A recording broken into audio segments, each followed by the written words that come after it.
এক গভীর জঙ্গলের মধ্যে একটি বিশাল বড় নিম গাছে বাস করত এক টুনি। টুনি যেমন দেখতে আর তেমন তার নরম কথা। এই কারণে টুনিকে জঙ্গলের সবাই ভালোবাসত। সেই জঙ্গলে থাকতো একটি কাক। কাকটি টুনির অনেক বড় বন্ধু। টুনি একদিন সকালবেলা বলছে, আমি যে ডিম দিয়েছি, এটা যে খুশির খবর, যাই আমার কাক বন্ধুকে গিয়ে জানাই বলে টুনি রওনা দিল কাকের বাসায়। ও কাক বন্ধু, কই গো, উঠলে? জলদি ওঠো, একটি অনেক বড় খুশির খবর আছে। তখন কাক বলছে, টুনি বন্ধু, এত সকালবেলা এত খুশি লাগছে যে, তা কি খুশির খবর বলো তো? তখন টুনি বলতে শুরু করলো, জানো কাক বন্ধু, আজ আমি একটি ডিম দিয়েছি, তাই এত বড় খুশির খবরটা তোমাকে জানানোর জন্য আমার তর সই ছিল না, তাই তো এত সকালবেলা চলে এলাম। এই সুখবরের কথা শুনে কাক বলল, টুনি বন্ধু, এ তো সত্যি অনেক বড় সুখবর গো। টোনা যদি থাকতো তাহলে সেও এই খুশির খবর শুনতো। হ্যাঁ গো কাক বন্ধু, ঠিক বলেছ। আচ্ছা কাক বন্ধু, আমি যাই গো, আমার ডিমের কাছে যাই বলে টুনি তার বাসায় ফিরে এলো। বেশ কিছুদিন এমনভাবে চলতে লাগলো। হঠাৎ একদিন সকালে ডিম থেকে বাচ্চা বার হয়ে এলো।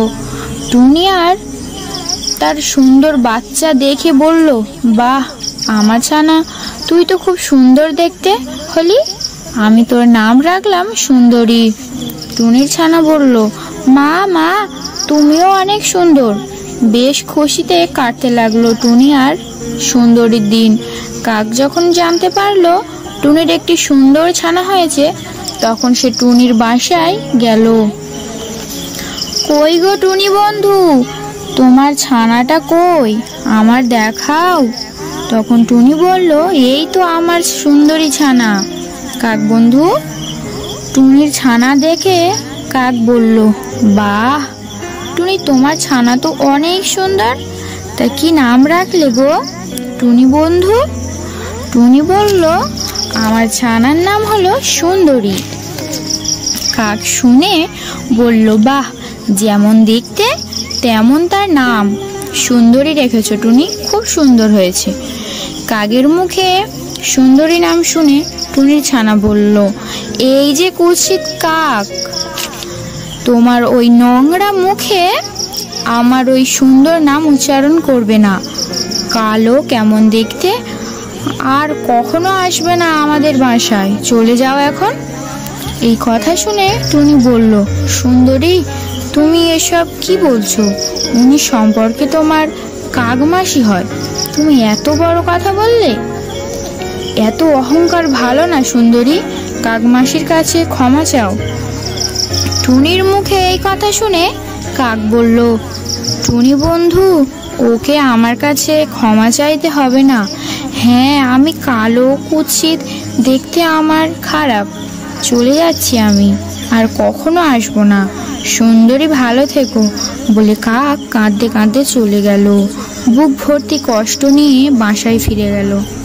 এদিকে টুনিরও খুব মন খারাপ। কাক যে তার অনেক আপন একজন, তাকে এমনভাবে কাঁদতে কাঁদতে চলে যেতে দেখে তার অনেক কষ্ট হয়। টুনি তার ছানাকে বলছে, আমার ছানা, তুমি যেটা করলে একদম ভালো করলে না। আমি কখনো ভাবিনি তুমি এমন হবে। আমি চাই তুমি দয়ালু, দায়িত্ববান, নরম হও।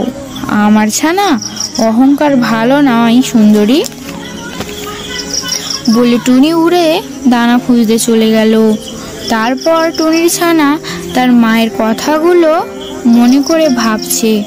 ভাবার পর সুন্দরী বলছে, আমার মা ঠিক বলেছে, আমি যেটা করেছি একদম ঠিক করিনি। মা দানা খুঁজে আসলে আমি কাকমাসির বাড়ি যাব বলে টুনির ছানা কাঁদতে থাকে। তারপর টুনি বাসায় ফিরে এলো। এসে দেখে সুন্দরী কাঁদছে। তখন টুনি বলল, কি হয়েছে সুন্দরী, তুমি কাঁদছো কেন, আমাকে বলো। টুনির ছানা বলছে, মা মা আমার ক্ষমা করে দাও, আমি ভুল করেছি, আমাকে ক্ষমা করে দাও। আর আমি কাক মাসির বাড়ি যাব, চলো এখন। বলে টুনি ও সুন্দরী রওনা দিল কাকের বাসায়।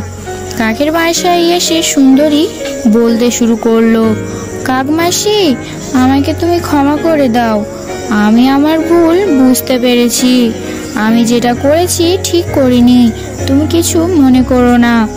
বলে কাককে গিয়ে জড়িয়ে ধরলো। তখন কাক বলছে, আমি অনেক খুশি হয়েছি যে তুমি তোমার ভুল বুঝতে পেরেছো। টুনি বন্ধু, তোমার ছানা ঠিক তোমার মতোই হয়েছে। টুনি বলল, কাক বন্ধু কিছু মনে করো না। এইভাবে সবাই মিলে